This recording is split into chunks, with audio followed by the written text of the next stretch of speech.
Welcome to Idaho Fish and Game's Hook and Bulletin podcast, your weekly news roundup of hunting, fishing, trapping, and conservation stories from around the Gem State.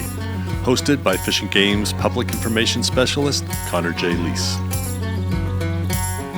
Happy Halloween, boys and girls, and welcome back to Idaho Fish and Game's Hook and Bulletin podcast.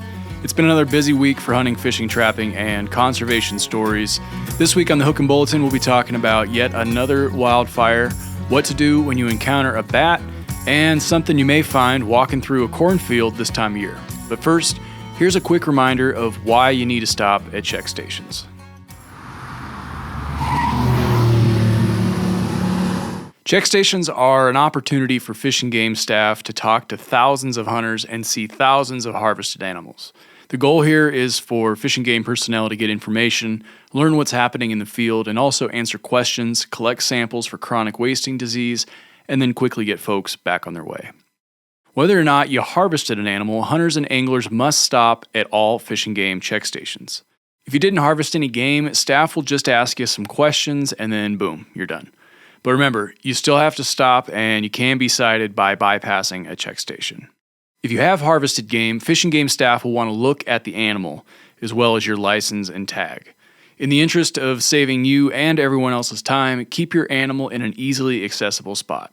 It only takes a few minutes to collect all the data needed. Most check stations serve as management stations, where the main goal is to collect data from harvested animals. You will typically see these in the same places year after year. You may also see an enforcement check station, which are unannounced and can be in different locations. And if you find yourself hunting in a unit where CWD testing is mandatory, you'll want to do a little more homework. So hit the link below to read more of this story on our website. Now, in the spirit of Halloween, let's talk about creeping through cornfields in search of not phantoms, but pheasants.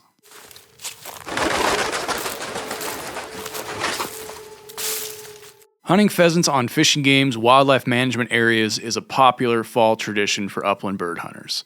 To support this tradition, pen-raised pheasants are stocked on 24 WMAs beginning in September and continuing into December.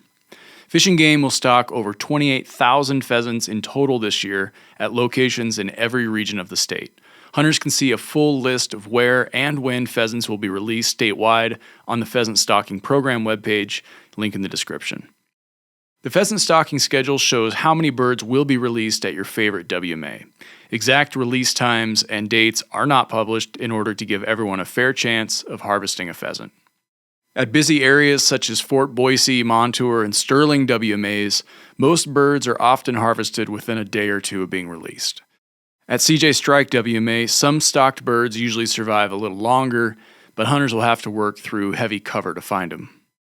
Now remember, statewide, the daily bag limit is 3 roosters, of which only 2 can be harvested on upland game bird permit release areas. Before you head out, you should brush up on the rules where pheasants are stocked. All pheasant stocking areas fall under the same rules as wildlife management areas where pheasants have been stocked in the past. Each upland game bird permit allows the take of 6 pheasants during the season, and multiple permits may be purchased. When a pheasant is reduced to possession, the hunter must immediately validate the permit by entering the harvest date and location in non-erasable ink, and then remove a notch from the permit for each pheasant taken. Shooting hours are from 10 a.m. to 1/2 hour after sunset during the pheasant season. The Clearwater region is the one exception where shooting time is 8 a.m. and online sign-up is required. All upland game bird hunters are required to wear at least 36 square inches of visible hunter orange above the waist during pheasant season. If you got a hunter orange hat, that'll do the trick. This includes all upland game bird hunters on upland game bird permit release areas, not just those pursuing pheasants. This is not a requirement for upland game hunters who are hunting other sites. The permit is not required to hunt any other upland game bird species in Idaho, including in upland game bird permit release areas. The upland game bird permit is not required for pheasant hunting outside of upland game bird permit release areas. Pheasant hunting rules, including shooting hours and bag limits, are different for hunting outside of areas where pheasants are stocked. Those rules can also be found in the 2024-25 Idaho Upland Game, Turkey, and Furbearer Seasons and Rules booklet and are largely unchanged from previous years. All right, that's all I got on pheasants this week. Time to move on to wildlife crimes.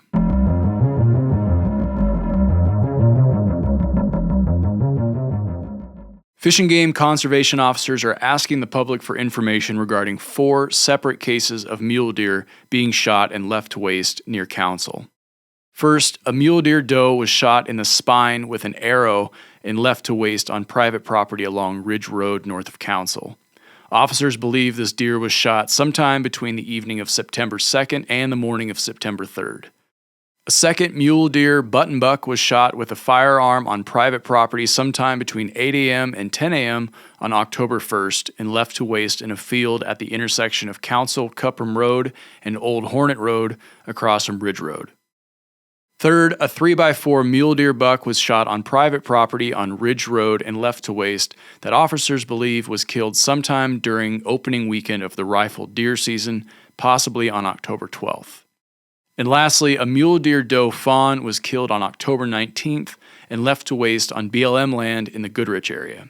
Officers located the deer about 100 yards off of Goodrich Creek Road and believe that it was killed at approximately 8 a.m. on October 19th.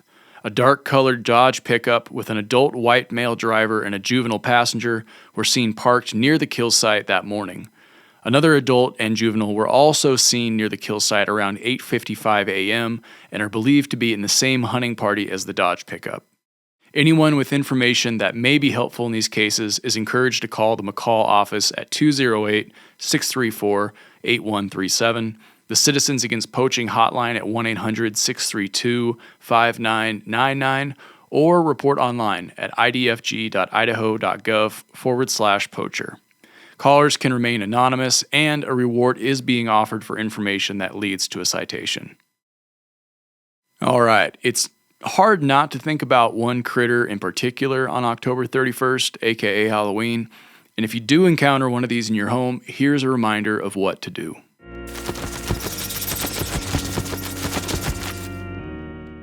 Fall is a crucial time for bats as they migrate or prepare for hibernation. And this time of year, it's not uncommon to find a bat roosting on the side of buildings or homes. However, despite all the holiday hullabaloo associated with bats during the spooky season, there's no need to panic. Bats are often just resting to conserve energy while passing through. Bats are frequently misunderstood. They are not the blood-sucking, frightening creatures depicted in movies. In reality, they play a vital role in our ecosystem. Most bats, including those in Idaho, consume large quantities of insects such as moths, flies, and mosquitoes. They also lend a hand in the pest control department by eating the insects that harm crops, saving American farmers over $3 billion annually. In Idaho, bats are worth an estimated $313 million annually to farmers. Now, all bats in Idaho are protected non-game species, making it illegal to harm, harass, or kill them. The best way to protect bats is to avoid disturbing them altogether, ensuring they continue to thrive in Idaho's environment. Throughout the year, we get calls from concerned homeowners about these winged mammals. If you do see a bat in or outside your home, here's what you should do. Number 1, never handle a bat with your bare hands. If you find a bat inside your home and are certain you haven't had a rabies exposure, call Fish and Game for guidance on safely capturing and releasing the bat outside. If you have a bat colony in your home, attic, garage, or shop, contact Fish and Game for advice on safely evicting and excluding them.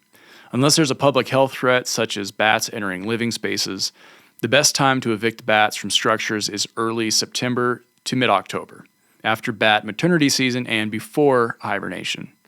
If you find a bat outdoors roosting on a wall or any other surface, just leave the bat alone and keep people and pets away from it. If you find a bat outdoors on the ground that appears weak, sick, or injured and is unable to fly, do not handle it with your bare hands. Make sure the bat is safe from people, pets, and natural predators, and then pick up the phone to give Idaho Fish and Game a call for guidance.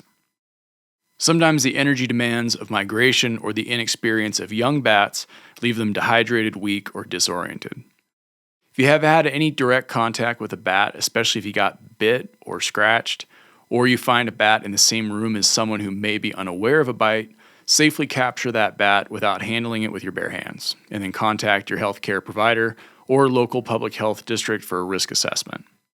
If you find 5 or more dead or sick bats at the same time in the same location, contact Fish and Game for guidance. And lastly, for all you pet owners out there, make sure your 4-legged friends are vaccinated for rabies. Now, to learn more about bats and see an instructional video on what to do when they're in your home, check out Sarah Casanelli's latest article on our website, link in the description. And with that, it's time for the Rapid Fire Bulletin. In the early afternoon on Tuesday, October 15th, a wildfire started on the Georgetown Summit Wildlife Management Area in southeast Idaho's Bear Lake County. Due to dry fuel conditions, high temperatures, and moderate winds, the fire quickly moved along the west side of Highway 30 onto the WMA, moving along the northeastern slopes of the management area. Fish and Game personnel were on the scene that same afternoon working with Incident Command and fire personnel, who were the first to respond. Due to the quick action of county, state, and federal agencies and multiple air support resources, the wildfire was contained at 105 acres. The cause of the fire is under investigation. Fish and Game's Magic Valley region is looking for new volunteer hunter education instructors to help ensure that the newest generation of Idaho hunters has a thorough understanding of safety, ethics, and conservation. The Magic Valley Regional Office in Jerome will be hosting an orientation meeting on November 23rd from 9 a.m. to high noon. The orientation will explain the instructor certification process, as well as how to organize classes, use lesson plans and effective teaching techniques, select meeting sites, how to order supplies, and how to register students. For more information or to register for the instructor orientation class, contact Tana Ray Alberti, Magic Valley Region's Volunteer Services Coordinator at 208-324-4359. And speaking of hunter ed courses, if you want one last opportunity to take a hunter education class in Lewiston before the new year, mark your calendars for November 4th through the 8th. Fish and Game's Clearwater region will be hosting a hunter education class at their office during those hours. Students can register for this class online or in person at any Fish and Game office. For more information and to see the full schedule, check out Jen Bruns' press release on our website, link in the description. Okay, that's it for this week's stories. It's time for our question of the week.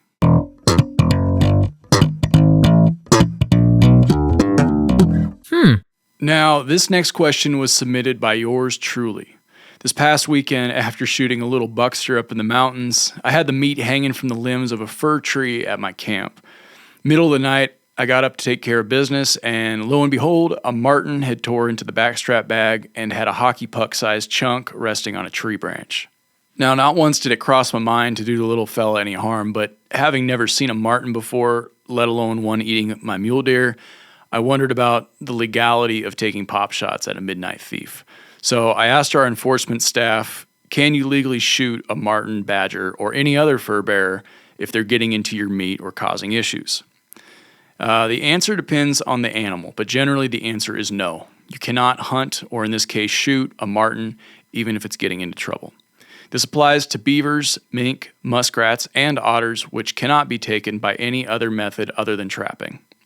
Now, as for badgers, bobcats, and fox, you can legally hunt these animals just as long as there is a season open on them. Fur bearer trapping and hunting seasons can be found on page 31 of the 2024-25 Idaho Upland Game Turkey and Fur Bearer Seasons and Rules booklet and are broken down by region. Most seasons only take place early winter through early spring, so be sure to look carefully. So the next time you find yourself staring down a marten, munching on your back straps in the middle of the night, appreciate its cunning, albeit irritating, burglary, and be a little more clever than I was where you hang your hard-earned game meat. Hope this helps. And that's all the news we have for this week. Thanks for putting an ear to Idaho Fish and Game's Hook and Bulletin. If there's something on your mind or if you got a question related to Fish and Game matters, feel free to drop us a line at podcast@idfg.idaho.gov. Again, that's podcast@idfg.idaho.gov. Thanks for listening, folks. We'll catch you next week.